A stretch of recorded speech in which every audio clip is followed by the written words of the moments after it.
So అలా మీరు మరి సినిమా నటన మీకు అలా అమర్నట్టుగా అన్ని క్యారెక్టర్స్ అద్భుతంగా వచ్చి పడ్డాయి. ఒక్కొక్కటి ఒక ఒక రకం, ఒక అన్ని రసాలు, అంటే మధ్య మధ్యలో నవరసాల్లో లేని రసాలు కూడా పండించారు మీరు. అది ఇప్పుడు ఒక మాట చెప్పిన నేను, చెప్పండి సార్. ఆర్ట్ అనేది ఒకటి ఇచ్చేది కాదు, ఒకటి పెట్టేది కాదు. వస్తుందా కొంత అబ్బాయిలు నీకు శరీరంలో శారీరకంగా అంటారే, నీకు ఒరిజినల్గా వస్తూ ఉండాలి. కోట శ్రీనివాసరావు ఇప్పుడు ఇవన్నీ చూశారు, ఒకసారి దివే అన్ని ఫోటోలు. ఇప్పుడు ఇవన్నీ చూస్తే ఏమవుతుంది, మీకు ఆశ్చర్యం వేస్తుంది ఎలా చేశాడు ఏంటి. అవును, చాలా సార్. ఇన్ని పాత్రలు, పద్మశ్రీ దాకా ఇవన్నీ. దీనికి ఒకటి చక్కగా చెప్తాను.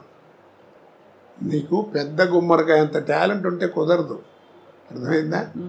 పెద్ద గుమ్మడికాయ అంత టాలెంట్ నా దగ్గర ఉంటే కుదరదు. ఆవగిందంత అదృష్టం కూడా ఉండాలి. అది అవునవును, ఆ రెండు కలిసి వచ్చిన వాడే కోట శ్రీనివాసరావు అంటే.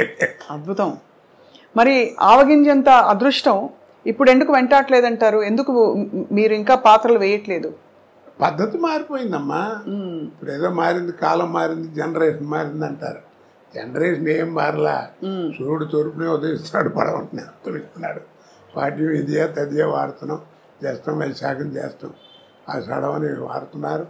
అమావాస్య కూడా క్యాలెండర్ చూస్తే 2 నిమిషాలు అటు ఇటు వస్తుంది. అన్ని మతాల్లోనూ ఒకటే భావం ఉంటుంది. అన్నీ ఉన్నాయి, అవేం మారలా. మరి ఇంకా కాలం మారిందంటారు. మనం మారాం. ఎన్టీ రామారావు మొట్టమొదటి 50 ఏళ్ళప్పుడు 60 ఏళ్ళప్పుడు శ్రీదేవితో డ్యాన్స్ చేసే రోజున ఎలిఫెంట్ బాటంలోని ఇంత లూజ్ ఉండేది ప్యాంటు. అది వేసుకుని రోడ్డు మీద నడుస్తుంది, దుమ్ము నడిచేది. అదే డ్యాన్స్ చేస్తుంటే అబ్బా రామారావు ఏం చేశాడు, దుమ్ము లేకొట్టాడు డ్యాన్స్ అని. పిచ్చిదనం మన చిన్నతనం కదా. ఆ తర్వాత ఏమైంది, టైట్ ప్యాంట్ వచ్చింది. ఇప్పుడు ఎంత వచ్చింది, చించుకోవడం వచ్చింది. చక్కటి వాడు 1000 రూపాయలు పెట్టి ప్యాంటు కొనుక్కోవడం, ఇక్కడ అక్కడ మోకాళ్ళ మీద అక్కడ వాళ్ళే చింపుకుంటున్నారు. అవును, చింపుకుంటున్నారు. కాబట్టి మనం మారాం, కాలం ఎక్కడ మారింది. అది జనరేషన్ మార్పు అంటారు, అన్నీ ఒకటిదే.